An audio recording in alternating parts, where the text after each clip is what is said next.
Hello, friends.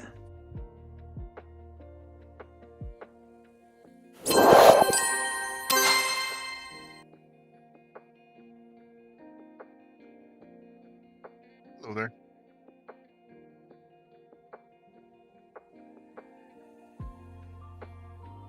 I'm like, fine, nobody talked to me then. I said hi. You can't hear me? No, I did now, nerd.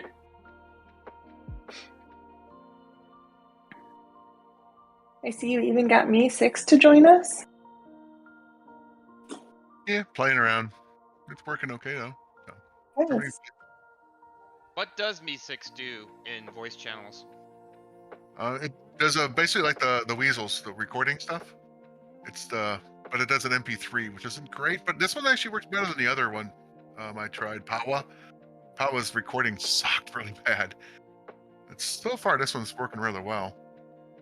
I thought they were bears, not weasels. No, they were weasels. I got yelled at a few times in their server. Quit calling bears! They look like bears to me. That explains why Sai was so confused when I talked about the bears. Right. Like the bears, I prefer them actually, but since they're leaving, I'm trying to not get used to them. They're not the bears, the freaking weasels. Are the weasels leaving by our choice or by their choice? By their choice. Unless somebody takes them over, which I'm trying to find people, but you know. Yeah, I didn't know that was happening. Yeah, April 30th is their cutoff date. Oh. I know, it's real, that's like now almost to me. Can we just dream about it being around the corner with all of this bullshit weather?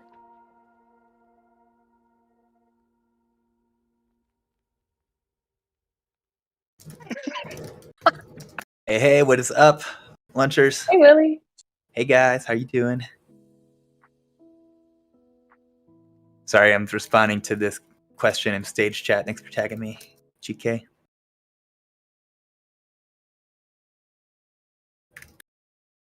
I'll see if this guy wants to join us on the general voice channel too.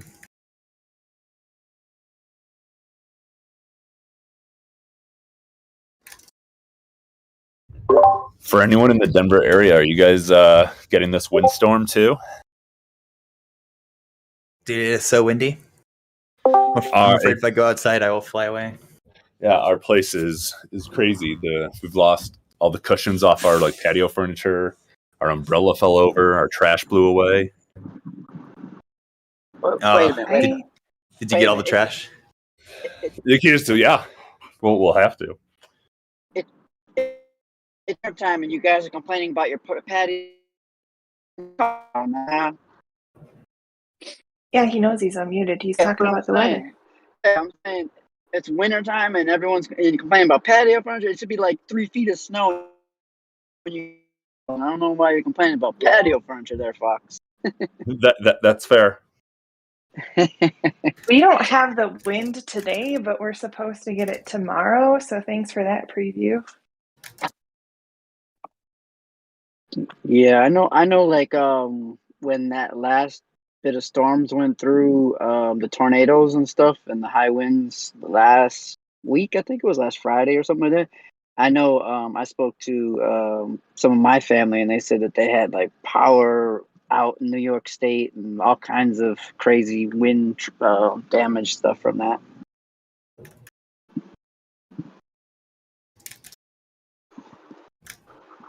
What do you guys think about ShapeShiftDAO.eth versus ShapeShift.eth? There's a discussion going on in general around whether or not it's important to have the ShapeShift.eth. Yeah. And how much you willing to pay for it, bro?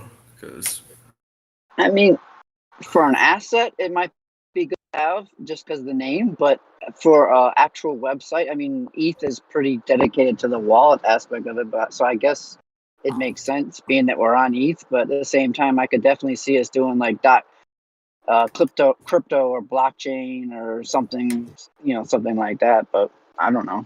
Who knows? I'm honestly pretty sure, unless we don't want to pay 100 ETH, right? So we're gonna have to come up with something creative, bro.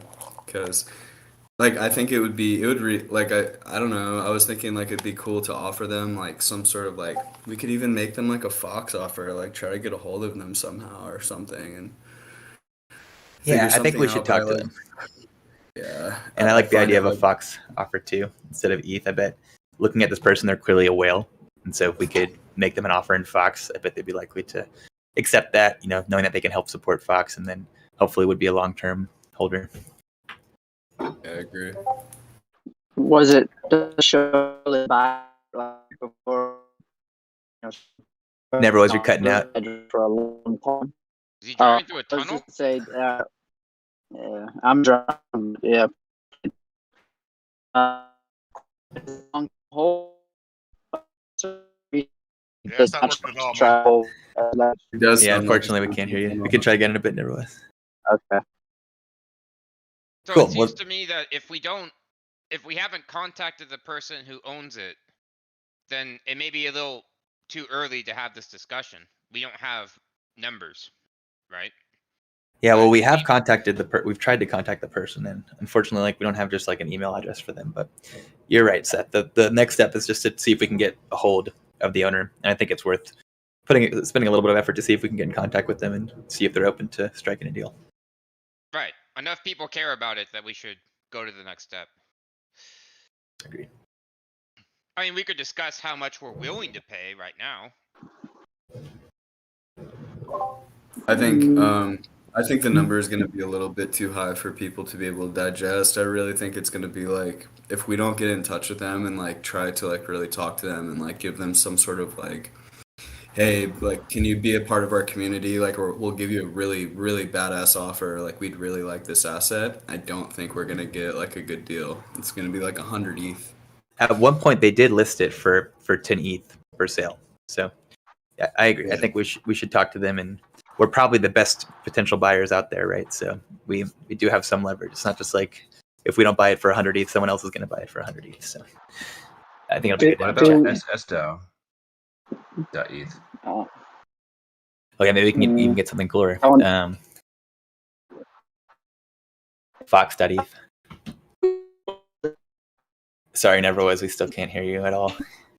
I want you. GK does have, I think he has foxdao.com, .net, and .org, so that's good. So if we get foxdao.eth, that'd be cool. But Oh yeah, and we are getting ShapeShift, the HNS. So there's ENS and there's HNS. Those are like the two main decentralized name services that are actually like supported. And that if a user types it into their URL and they have MetaMask installed, they'll actually get routed to the IPFS page. And we did get ShapeShift HNS for free. They had that reserved for us, so that's good. I'm not sure what that looks like in the URL yet. any better now, guys, or am I still garbled? Yeah, we can hear you fine now. Oh, okay. So my question was, do we know if this was like a sniper who just went and snatched the domain because they wanted to see if they could get a good amount back? It does look like that. They look kind of like an ENS squatter.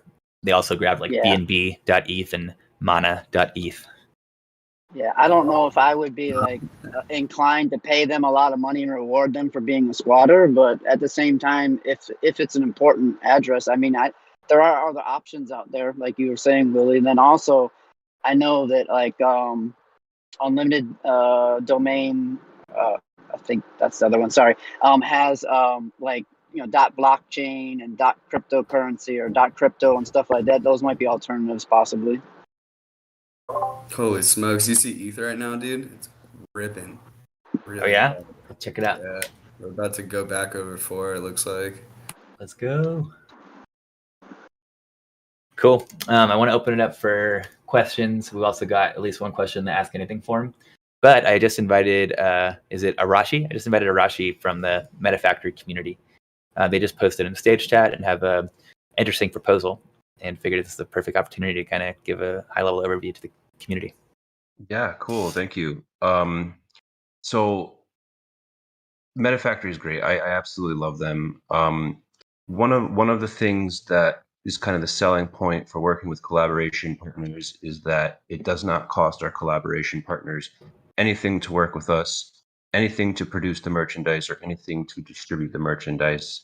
And what we do is allocate to each project a certain amount of robot. So for every single dollar in U.S. revenue that is spent by customers on the project, there is 0.00625 robot that gets allocated to that project. And our halving for robot kind of follows revenue milestones. So the previous revenue milestone, I think, was somewhere between $1 million in revenue and like $1.5 million in revenue, and collaboration partners were getting 0.0125, and that kind of gets cut in half every time we hit a new revenue milestone. So right now we're at 0.00625, but with a community the size of ShapeShift, it's feasible that a project would potentially make up to $200,000 in revenue.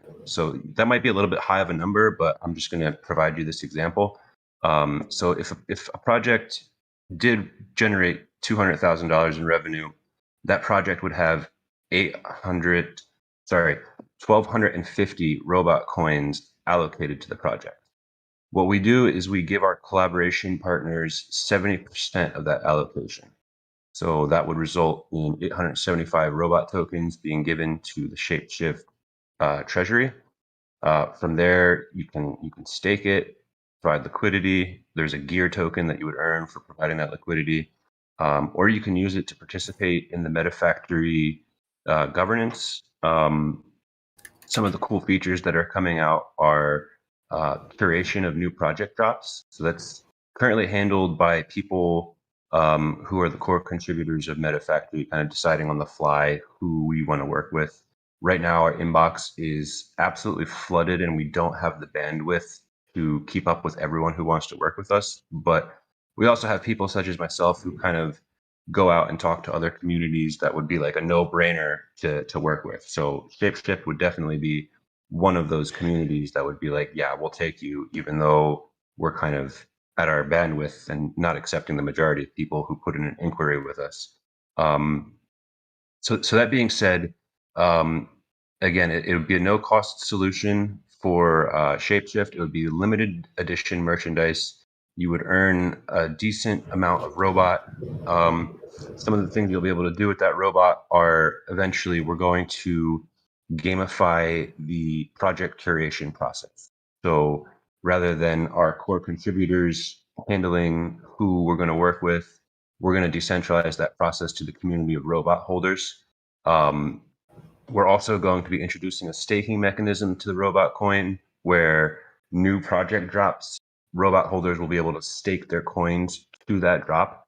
I mentioned that 70% of the robot allocation for a project gets given to the collaboration partner. The other 30% is divided internally at MetaFactory to people who worked on the project to execute all the various phases of it. I think what's going to happen, I'm not 100% sure, but I think a slice of that 30% will be reallocated to the project stakers once that feature is introduced to the tokenomics of it. And the other really, really interesting part about the robot coin is it's going to serve as an access pass to what we are establishing as physical IRL MetaFactory microfactories. The first one exists in Berlin, and what this nice, you got the Bankless hoodie. In Berlin, we have the first MetaFactory, but the point is, robot holders will be free to go and access these microfactories and utilize the resources there. We kind of see them as like a community creative / hacker space type of thing. And there's plans to establish these microfactories in all parts of the world. So there's going to be, I think the next one is probably going to be in Denver. There's probably going to be a couple throughout Europe, a couple throughout the United States, South America. They're going to be all over the place. And one of the things MetaFactory wants to do is, even for small robot holders, unleash people's creativity by giving them access to resources that they wouldn't have on their own. So as long as you're a robot holder, you'd be able to go and check into one of these facilities and utilize anything there. Willie Fox, as you know, since you purchased this, all customers get a 42% rebate of their purchase value in robot coin, which is pretty cool. That does need to be claimed, so there's a gas cost associated with it. The other cool thing about what the customers receive is all of their purchases will be replicated as an interoperable NFT that can be used in any of the various metaverses. So you'll be able to use that in Decentraland or Sandbox or Roblox or even VRChat. I'm not sure how that interoperability will apply towards metaverses on other blockchains, but as far as the ones on Ethereum, we're working to standardize NFTs across that, across all different various platforms there. So as I mentioned, everything is limited edition. All we would really need to do is basically have the community, come up with some art, and we would have to decide what products we would want to sell and how many of those we want to sell. Keeping in mind, we can choose to produce any type of thing, and we could choose to produce as many or as little of those things as we want. So essentially, we can be able to, mathematically determine what the top revenue would be for a project. So we would know exactly. Hang on one second, I gotta plug my computer in. We would know exactly what the revenue target would be. So you would have a very attuned expectation as to what the robot allocation would be that the ShapeShift treasury would be obtaining. Let's see, I think that covers all the main things. The last thing they wanted me to mention, because I was just at a MetaFactory meeting, I told them I was running over here to talk to you guys. We do actually make shape-shifting merchandise. So one example that they gave me is they have, I think it's a jacket or a hoodie that can quote unquote shapeshift into a tote bag. I think there's a couple other items that take on multiple forms of garment variety. And the last really cool thing about MetaFactory, I'm sure many of you were around in the crypto era before 2017. And, back 2015, 2016, one of the main selling points of crypto was, or rather blockchain, was its ability to solve problems in the supply chain. And this is a very big philosophical pillar of MetaFactory, is that the legacy world of fashion is kind of stained with unsustainable practices. And more importantly, a lot of it depends on exploitation of human rights through abusive and dangerous and terrible working conditions in places like China and less privileged areas of the world. So what MetaFactory is doing is kind of revisiting that original promise for blockchain to solve these issues in supply chain. And so every piece of garment that they produce is accompanied with cryptographic evidence stamped into the blockchain of sustainable and ethical sourcing. And these things are also carried on each piece of fabric, which has a tiny little silo chip on it with all this data of where it comes from and how it's made. And another cool thing is those silo chips kind of make it impossible for cheap knockoff brands to fake your merch or whatever, because they may be able to produce something that looks like it, but they won't be able to reproduce the data signatures on those silo chips. So it's a really cool thing what they do. The philosophy is absolutely great.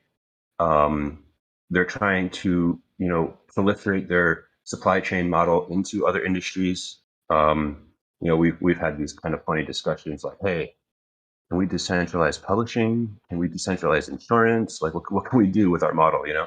So it's starting at fashion. On the surface, it's just a merch store, but it goes much deeper than being simply a merch store. And you guys would be a partner we would be very interested in working with. Like I said, there's currently an influx of interest, and we can't take on everyone, but you guys are an organization that we would definitely kind of move to the top of the line if you would be interested in working with us. And thank you for allowing me to come speak about this. Thanks for the great overview, Rashi. Awesome. I think Toasty has some thoughts he wanted to share. Yeah, Please. thanks, Rashi, for going over that. So just a heads up, this is super exciting for me because I've actually been in the Meta Factory Discord trying to get a partnership working with ShapeShift for like 2 to 3 months now since I started with like the marketing and growth work stream. So I know you guys are like super busy and stuff, so it's good to hear that you guys are reaching out and want to do this partnership. I'm going to throw myself out there as probably the best person to work with and collaborate on this. Hunt and myself, who's also on this call, are starting a new growth and globalization work stream that's also going to cover like partnerships and stuff like exactly what you just said, partnering with Meta Factory. So this is definitely something that we 110% want to do. So whatever we can do to get the ball rolling on that. I'm already in your Discord. I should already be approved and introduced myself in there. So whatever we can do to get this partnership going, I'm your guy, and I think it'll definitely benefit the DAO. That is awesome. That's really awesome. So I'll have them set up a channel for us in Meta Factory, and me and you will get some admin rights in that channel to go over things and add people as needed. One of the things I'm interested in, and this is just kind of randomly popping into my head, is the idea of Robot Coin serving as an access to these micro factories that will be kind of distributed throughout the world. Specifically, the ShapeShift treasury would hold this Robot Coin, right? But how would we extend the access to members of the ShapeShift community? And I think that could be rather easily done. Robot will be the initial access point or whatever, but we could probably figure something out with Meta Factory, such as like, okay, the robot or the ShapeShift treasury has all this robot, right?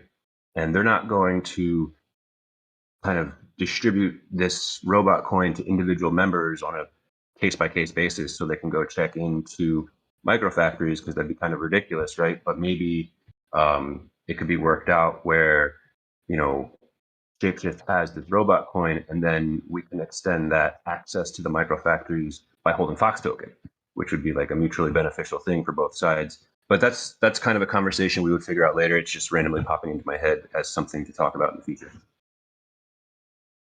Yeah, I think I definitely like that. all that stuff is on the table, and we'd love to hear these like creative ideas. So if you have any other cool thoughts like that, feel free to propose it to the community. We'd love to consider it. Cool, man. Thank you guys very much for having me. I'm sorry that I can't stick around for the rest of the meeting. I mostly wanted to come discuss this. I've had like 2 workouts today, and I really need a nap. I'm like half asleep right now. Sounds good. One last question before you run, Arashi. Sure. What type of like swag do you recommend? I've heard from MetaDreamer that like you don't want to just do the basic T-shirt or something. It's better to do something kind of like unique or creative. Can you speak to that? Yeah, I would definitely say that creating a shape-shifting piece of swag would be dope.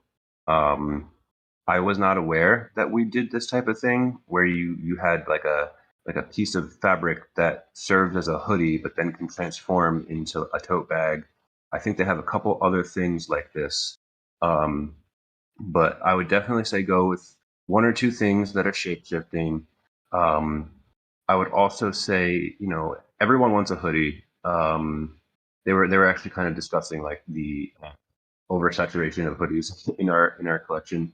But hoodie, t-shirts. You can do like female shorts, female tank tops. Really, whatever you want. I would suggest definitely the shape-shifting garments. In addition to maybe holding a community poll. And then on the short tell you, and then on top of that, maybe you can conduct some sort of like art competition where people submit designs for various pieces of garments. I would also suggest taking a look at some of the really, really successful drops that MetaFactory has done. One of the things they point to is the sushi merchandise, where I think the sushi drop was done at a time when both the sushi token and the robot token were much less valuable than they are right now. So what ended up happening was something like, customers from the sushi and MetaFactory community were going and buying, maybe $500 or $600 in swag from MetaFactory in the sushi collection, and they would get their 42% rebate in robot coin. And sushi then surprised everyone by saying, hey, everyone who bought this gets so many sushi tokens. So then they got their sushi tokens and they got their robot tokens for buying the sushi MetaFactory stuff. And I think eventually the combination of those tokens was worth like $70,000 for people just spending, a couple $100. I could be confusing that with a different one. That might have been the bomber jacket that people eventually made $70,000 from if they held the rebates or whatever. But you guys could do something where like, hey, everyone who bought these Fox hoodies through MetaFactory, we're going to gift you like 300 Fox or 500 Fox or something like that. That's something to consider. Just because the project with sushi particularly was like overwhelmingly successful, and the community who bought these things were buying them without the expectation of getting a bonus of sushi coin. Obviously they knew they were going to get their robot rebate going into it, but sushi decided to do that, and it turned out to be something that was really, really, really overwhelmingly received by the community. That's awesome. Yeah, I love the idea that if you're getting an NFT along with the swag, we can do all sorts of cool like retroactive stuff. Plus, you guys have the ETH address of everyone, so lots of exciting possibilities there. Cool, Toasty. I'll send you a DM and a friend request, and we can talk more about this. Cool. Yeah, I'm already in your Discord, so good to go there. But yeah, look forward to chatting and love the idea. Art competitions and stuff. We have a lot of talented designers and stuff already in our Discord, and can definitely open up to our Twitter community. So super excited for this. Cool, man. Thank you guys very much. Yeah, thanks. Thanks, Rashi. Have a good day. You too. All right, that was a fun tangent. Now back to the decentralized Ask Anyone Anything lunch. Does anyone have any questions or topics that they want to chat about with the community?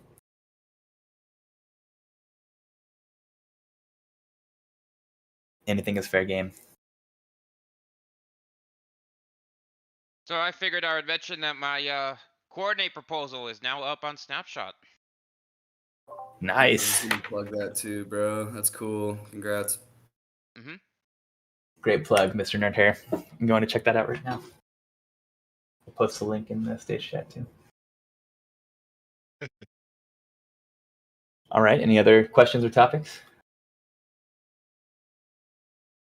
I got a few in my back pocket if nobody has anything, but I want to see what you guys have. Just posted the osmosis validator into ideation. So that just happened in the past like 10 minutes. Nice. What did you end up landing with the rev share and the commission rate? I dropped it down to 5%.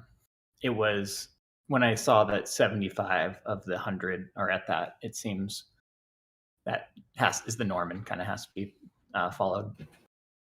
Totally. I guess fortunately the interest rate is so good for staking Osmo 2 that it might balance out. I really would love some kind of better calculator than me using like Spotlight to do multiplication or something to figure, because I really, and I don't know how much is going to get delegated, so I wish I could say more with confidence it will generate X revenue, but we're just going to have to see. Yeah, is there nowhere you can see the staking APR for Osmo? Not that I'm aware of. It's interesting because the APR is wicked high, but very few is bonded because so much are involved in LPing. So interesting. Yeah, maybe that's something that ShapeShift can help solve. Once we have the ability to stake to Osmo in our interface, we can figure out how to calculate the APR and actually display that. Yeah, that'd be nice. Cool. Yeah. Sweet. I did want to plug. So Hunt and I, if you guys aren't familiar, we're working as co-workstream leaders for a new proposal But yeah, it's been in forum for the past week, and we're going to ideation right after this call. So super excited about that. And if anybody had any questions, we're open to having questions about that. I know we're going to be on the governance call tomorrow as well, discussing this new work stream, essentially globalization, growth, and it's going to cover everything from like this new education project we're working on. And you saw Seth just pop in here, so like dealing with a lot of the stuff that he's working on as well, and then partnerships, as you just heard, for MetaFactory, other integrations.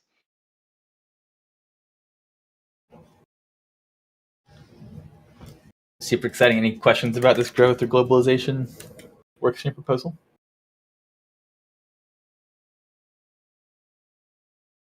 Who do you guys have on the team so far? Well, we have about 14, I think it's 11 to 14 people. I have to get the exact number on there. So we have quite a bit of, contributors. I'll post the forum actually calls out a lot of the people. But on this call, right now, not to call David out, but David's part of that. I see him in the crowd. Same with Jess as well.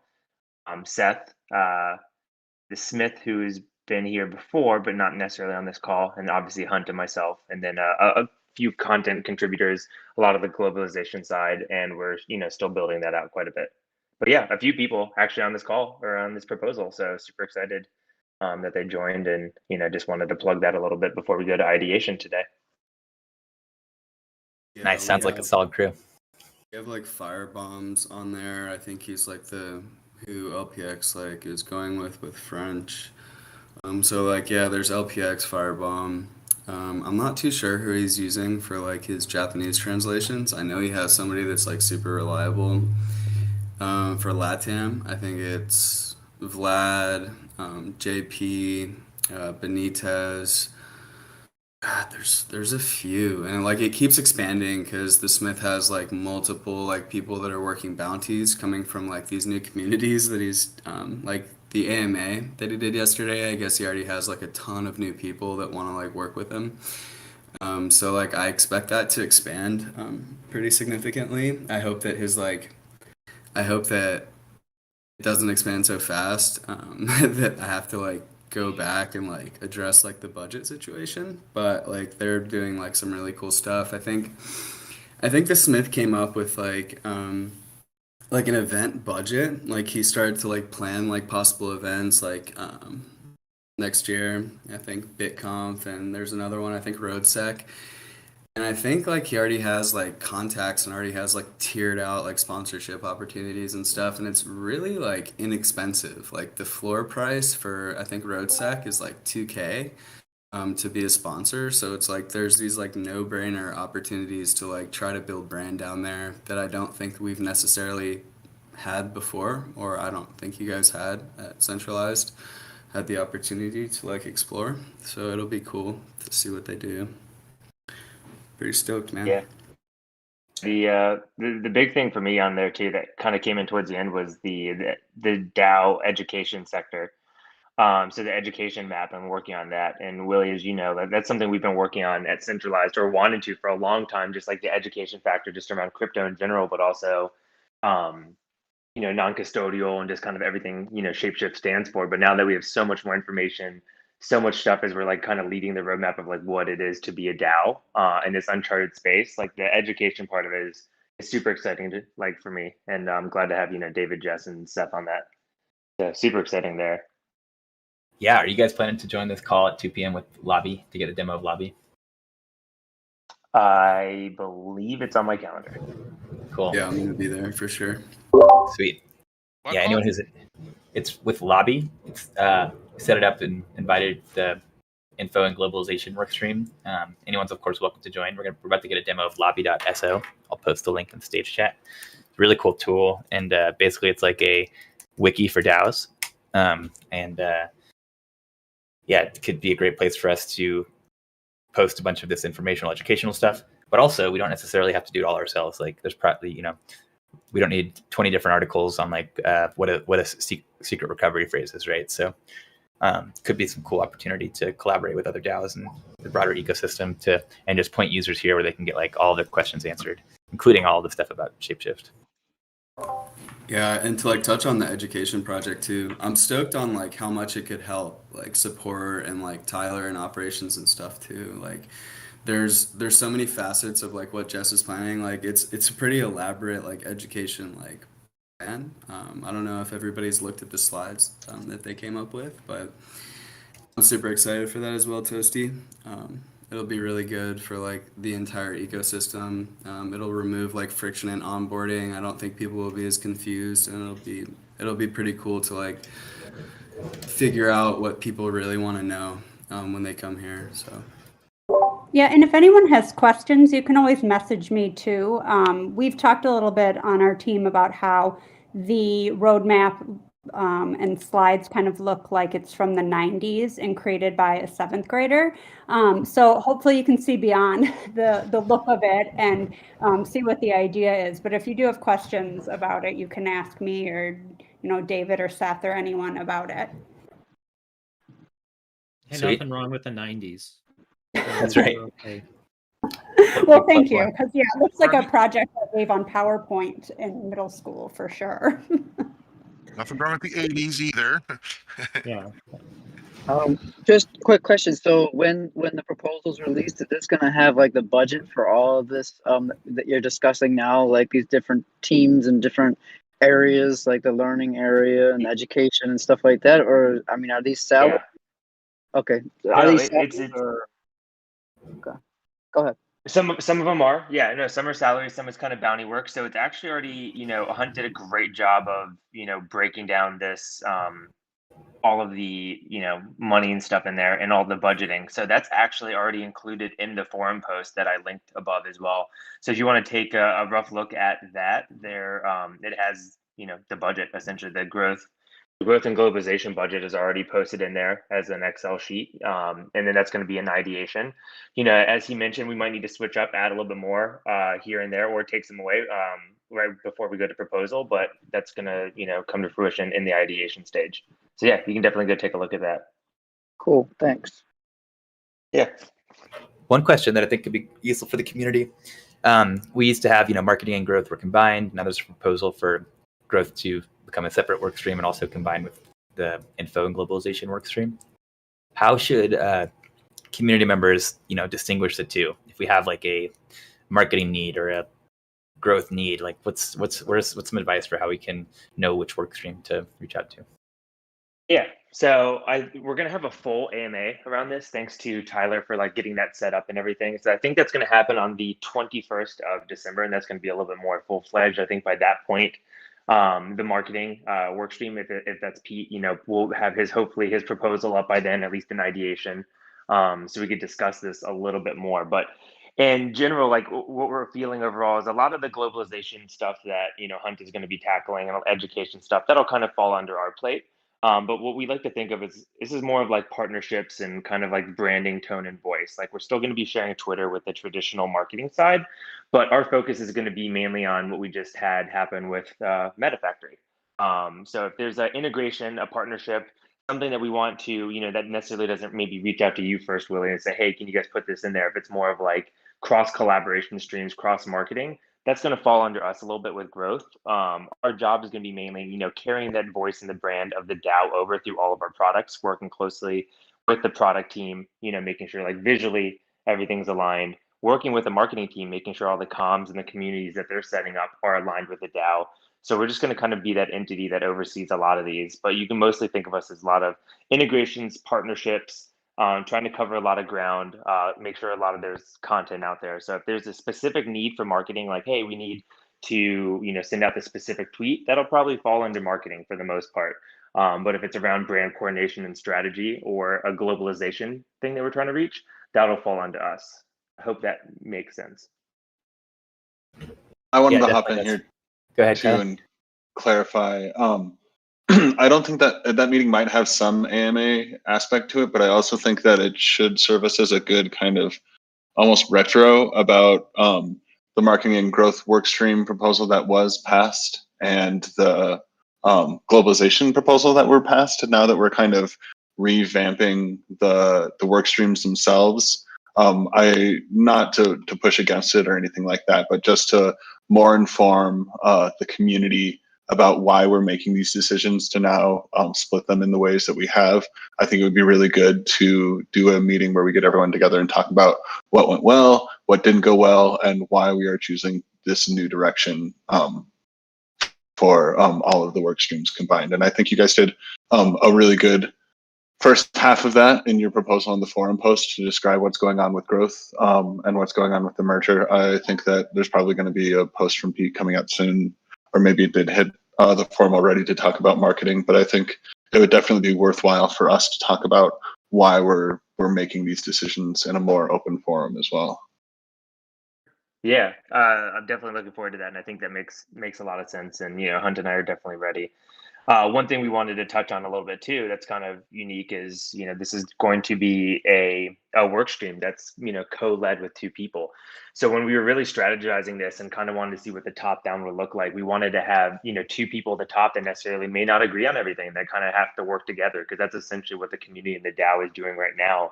A lot of this is like working together. So it'll be interesting to see a work stream where there's two people that kind of have to tackle the maybe budget issue problems, or two people that may disagree on some of the partnerships that we integrate, and how we can like work together and kind of really with a community mindset, not that one person can dictate the direction of a work stream, but actually two people or everybody in the work stream get to dictate it. So it's kind of a cool little like experiment that we're testing out as well, to see what kind of hierarchical structure can a work stream actually involve. Like at the end of the day, does it need to have one leader, two leaders? Does it even need to have a leader? So we're going to be playing with a lot of those ideas as well, and kind of testing the boundaries of a DAO and like what the community is capable of. So that's just a little bit of internal like thought experiment that Hunt and I are working on as well. Cool. Excited to see how the experiment plays out. My only advice there is just go ahead, Hunt. It's not just like growth either that's like that. Like that reflects in like the entire proposal. Like LPX and the Smith are like now co-leads. I didn't differentiate like anything between the two. And the same goes for all the people on the education project. Everybody has like the same capacity and capability as far as I'm concerned. So everybody should probably be on the same quote unquote level. And I think like I hope like it really like does like enable everybody to function super well. Like when LPX requested that I like help them out and try to like map this out and figure out how we could like DAO it and like keep things rolling and like help everybody like be where like they're comfortable contributing and stuff like that. Like I tried to map that out for LPX. I tried to like enable the Smith. I tried to like basically enable everybody. So that was like that's what I had in mind when I was writing it. Just quick question. I just took a quick look at. So, because it's the first incarnation of the work stream itself, is that why you went with 4 months instead of like a 6-month budget, or was it just because you want to feel out the waters and go from there? I'm just curious to know your thinking on that. Yeah, you hit the nail on the head there. Is exactly that. We could have gone for maybe 6 months, 8 months, a year. But since we are starting technically a new work stream with new leaders and stuff, we thought we'd owe it to the community to give it a 4-month period, really see how we hit our strides there, see how realistic the budget was, see how fast we can expand, see how, like the leadership's roles go. So that's why we chose 4 months over 6 months or a longer period, is because, and essentially this is a new work stream, just as it's titled. Yeah, makes sense. Thanks. I appreciate you guys thinking about that though, because you guys are coming from existing work streams and obviously have the experience of dealing with that within the DAO. So it's very it's nice to see that you guys are saying, well, let's give the community time to pause and reflect on it as a new work stream. So thank you. Yeah, I'll of course. just add And that there are some. Sorry. Go ahead. it's all good. I was just going to add that I appreciate that same logic. That I think it's good for new work streams to start with that 4-month kind of trial period and then expand from there. So because it is a new work stream, that does make sense to me. Yeah, and that's definitely something we wanted to take into consideration. We talked about quite a bit, and it's something that we thought we owed the community just to kind of see how this plays out a little bit more. While it does come with its pitfalls, and we saw that in the marketing and growth work stream, is it sometimes a little bit harder to hire when you're not a longer term work stream. So we will have some challenges to face by being a little bit shorter, but I think we can accomplish any of those challenges that come forth. So Excited. Thanks for the question. But yeah, I might actually turn it back over so we don't spend this whole, lunch AMA just talking about this one work stream. Might turn it over to Willie. There's another call I have to hop onto, but appreciate everybody's time and, looking forward to seeing some feedback in the ideation stage. Thanks, Toasty. Thanks, Hunt, for putting the proposal together and giving us an overview. Excited to see how this whole experiment plays out for sure. The one thing I was going to say with regard to advice for having 2 workstream leaders is the only potential problem I could see there, the main potential problem I could see there is just making sure that contributors get paid every month. I would make sure that you have like either one person holding the ball that's responsible for that, or you just make sure each month that somebody is indeed going to handle that, so there's no confusion there. Good feedback. We'll definitely take a look into that. Cool. I was hoping it would make it like easier, like if one person's like tied up and like somebody sees it first, or like they know like I want to be able to like spot Toasty and have Toasty spot me, like kind of like a spell check sort of thing. And like I think it might be like a healthy thing, but it's pretty experimenty. But the DAO is like a giant experiment really too. So we'll see what happens. I think it could be healthy, Hunt. I agree with that. Just make sure that it's clear month to month, like who's primary, who's backup, or whatever that is. What you don't want to end up with, to Willie's point, is where it's like each co-leader thinks the other one's going to do it, and then no one does it. You don't want a tragedy at the commons. That's what you have to watch out for. Yeah, for sure. Oh, and that brings me to like another point. I kind of segmented like the way that like we're gonna do things is really just like I kind of want to keep globalization with their own I don't know what you think about this yet, Willie, but if global like keeps their colony like set up, you don't really have to do too much in colony to have like the Smith take Gray's place and like LPX like distribute funds like he always has. He's just gonna have like less workload because I cut like 3 languages from his like scope. But I think it would be good for like to like keep like the Edu project and like special projects on Colony, and that like where CMODs used to be, and just like run it like that, just add growth and like not really have to restructure too much. But I don't know. Cool. Yeah, I'm open to it. Maybe we can chat separately about like what the ideal colony setup would be. I suspect 2 workstream leaders might work better if they specialize in different things, perhaps. Because that would address the problem that John brought up of, each one thinking the other person's supposed to do something. But regardless, this is definitely an experiment. And yeah, and that's only one one cool way to see things. how it goes. Like I want to make that known too. Like Toasty and I like work really well together in like partnership situations. Like if we have to like we've jumped on calls at like 2 a.m. sometimes like our time to like talk to like Sushi or something or like another partner. So like we know like that we function well as like leaders together. So that's definitely a highlight in that regard. Yeah, I'm sure you'll figure something out. I think it's just something that people aren't used to. So, they're going to be more antsy about it. It's okay. Sometimes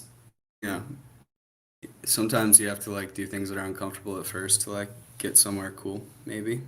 I don't know. Of course. All right, we got another proposal that just went up for official vote. This is the proposal to fund the product and creative services workstream from January to June 30th. Posting that in the stage chat right now. Oops, I accidentally linked it twice. Gray Machine, you ready for this? Yeah, totally ready. Yeah, man, I'm actually quite eager to move forward with it. And I was going to comment earlier as growth and globalization is starting to kick off. The launch and expansion of product into product and design aligns nicely with some of the endeavors that are being taken on by Hunt and Toasty's new group. Like the educational aspect of it, right? Like doing wireframe designs and mock-ups and stuff like that, or NFT projects or something like that. So design process that we can sort of work together on. Somebody was asking about budget and whatnot. So a lot of the or at least some of the assistance and support is going to be. Sorry, my Teams is exploding. I've got a major catastrophic bug in my product in my full-time job. Yeah, so this stuff will be part of the product work stream and product design work stream. So a lot of that stuff will already kind of be budgeted and paid for, and support will be there. So that's just another good part of it. But That's yeah, awesome, I'm yeah. happy to take any questions, or just, this sort of is a shift in product, and we're still trying to figure it out. Not trying to figure out, I don't want to make it sound unsure like that, but it's how this is going to seep into all the things that is this DAO is yet to be seen, but I'm eager to move forward with that. Awesome, we're eager too. So assuming this proposal passes, what would be your first official day as the creative services director? Well, it starts slow in January. The budget is actually pretty small for my salary that month because it'll be some wind down of my full-time job.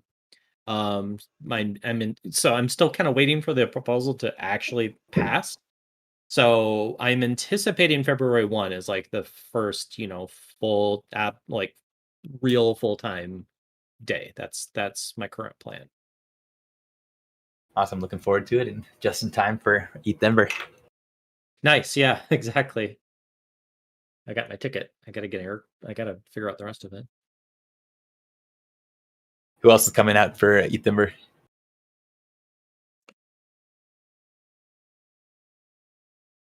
Ron, looking forward to hanging in RL, dude. I will be there. Awesome. I finally applied, so we'll see if I get in or not. Fingers crossed. Yeah, everyone definitely apply if you haven't already, and if you're interested in going. We will get some tickets as part of our sponsorship, but the more people that can get in without using those tickets just as applying, then the more extra tickets we'll have. I saw I got accepted to the remote one. Did I apply wrong, or has anyone else gotten anything else? That's a good question. I'm checking out my. I have to figure out which email address I used, so I'm clicking through 10 tabs. I'm sorry. Yeah, okay, so I found it, and it says you're accepted to virtual ETHDenver 2020. Dang. Yeah, mine doesn't say that. Did I do it wrong? Possibly, yeah. You may want to reach out to them. All right. I'm glad I asked because I forgot. Yeah, if you have been accepted, make sure you RSVP by December 20th. Otherwise, you aren't actually accepted. Also, I just saw this. It looks like you can stake. If you want to, you can stake for bonus rewards. So you can stake 2,000 Spork and then get 4,000 Spork upon check-in. So I'm going to be doing that. Sweet. Looking forward to ETHDenver. There's a proposal at some point in the process too, in the whole ETHDenver planning channel too, to check out. Should be fun. All right. Any questions or topics anyone wants to bring up?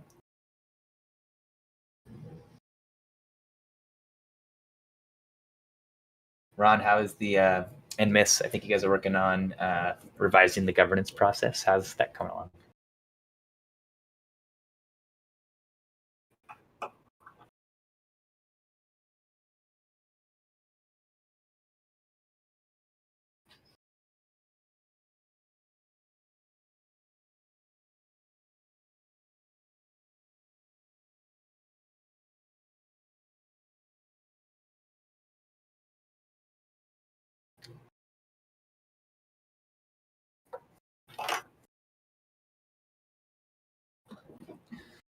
I mean, I think the biggest. Go ahead, Miss. I know Tyler Neverose and I are looking at scheduling a call that we can kind of talk about the current governance tracker, potentially what Masari can offer, and then what value we want to make sure is coming out for KPIs and things like that. So I agree. I would love to hear more about it. So Masari Governor is pretty neat. I think the main benefit that I've noticed from Masari Governor so far, I know they're planning to add more, is just that governance tracker, like you mentioned, they link to the former proposal.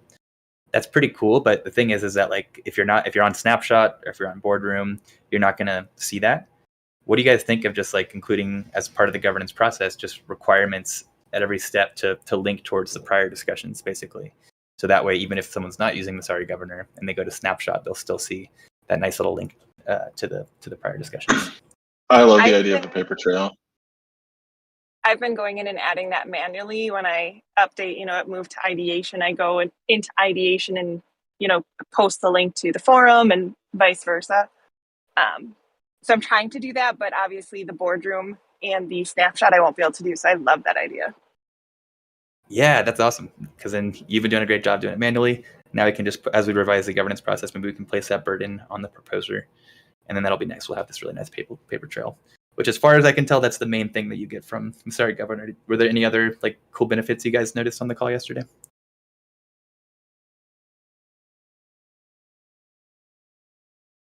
So that is pretty much the main benefit so far. I know that they're planning to add other cool stuff, but I didn't see any other cool benefits yet.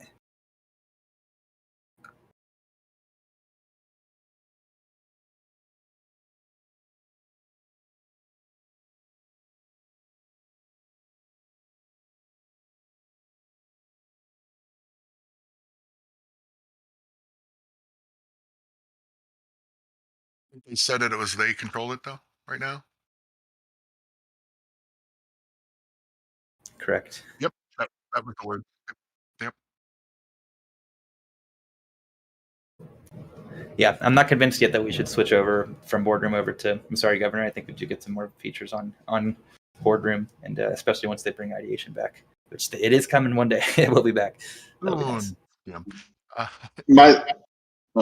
My thought on Governor with that would be a cool supplemental thing, but I don't think it should replace any of the current processes we have at Boardroom. But it is really nice to have some of the things that we've had in our governance tracker that we've been manually updating, have something that can be in like an API feed or something like that. Anything we can do to lean on robots over burning our own human fuel, to do this, I'm in support of. Yeah, that's what I was going to ask, Tyler. Great point. Is Masari providing an API that we could, connect into and pull this data out? It looked like that they were kind of controlling their data pretty much from their side and directing it to that site and stuff. I don't know if did they have plans to do an API and give people access to this data other than through their app?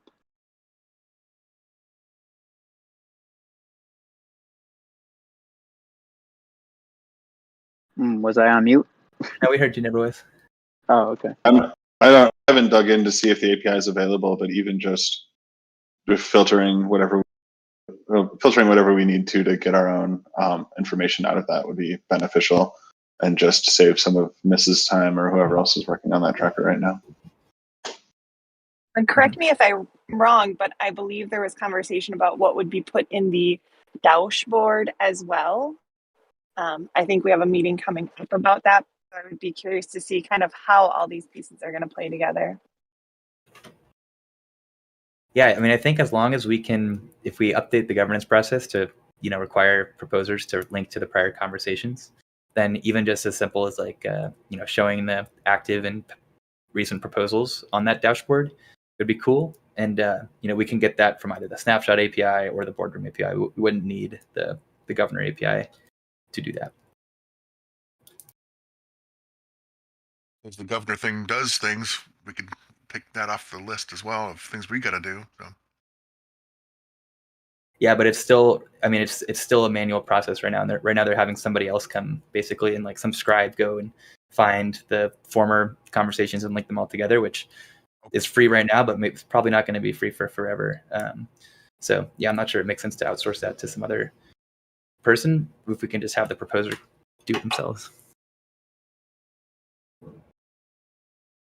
But it is nice that it's free for now. And Boardroom is doing similar stuff too, where they have these like scribes that are free for now and write updates for us. But I imagine that won't always be free if we want them to continue doing that for us. I think maybe I'm biased, but I think there is value in having that done with somebody who's in the DAO, because I'm doing it right now and being able to have those connections and looking at, talking to somebody like Gray Machine. I'm like, hey, let's talk about where did we kind of go? Where do we take a step outside when it came to that proposal? How can we get back on track here? And just having those relationships, I think, can make a big difference. Yeah, I agree with what Miss is saying, because I mean, if it is a paid alternative where we are outsourcing it and paying someone to do it anyways, I think there is a lot to be said about the value of having someone internally in the DAO who is, in discussions in the DAO, has, DAO interaction, versus just an analyst who's looking at something and making a decision that may not completely reflect, what's going on. And I don't know, if we have input, if we're paying someone to do it, if, obviously we might have input to be able to tell them to modify or change it, but do we want to babysit, and then does it become a babysitting thing? So, I mean, I don't know the best direction here, but if we're going to pay for it, maybe it's outsourced with somehow better, or I don't know. If we're going to pay somebody for it, we might as well pay ourselves. Yeah, exactly. That's what I was thinking. Kind of like Miss said. And actually, Boardroom they updated it so that you can apply it to basically be like a approved scribe and then post updates to our Boardroom page, both on the calendar and on this like resources weekly updates. So we should, I think if Miss or Arena, whoever is basically like putting together these kind of updates, I think it would be great if you guys could apply through this type form to be a scribe on Boardroom, so we can get your wallet permission to update it. And then we don't have to rely on one of their scribes, which is probably going to cost money at some point. We can instead do it all internally. That would be amazing. If you can drop a link somewhere, that would be great. Sweet. Just because I'm driving. Yeah, I'm definitely right here. Awesome. And I know... What's that? Go ahead. I know we're like at 2:00, but something that I would love to hear from the community is who is using the tracker, how you're using the tracker, and then what information is going to be valuable to be able to pull out of it. I know there's been some conversation on it, but I would love to hear a little bit more input from the community on that as well.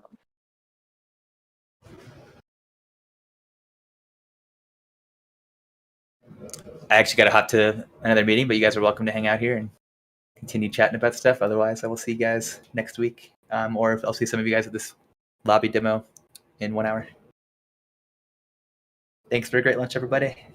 See you guys. Great. GM. GM. Anybody need me? I have a meeting I can jump to and help some other server to set up their stuff.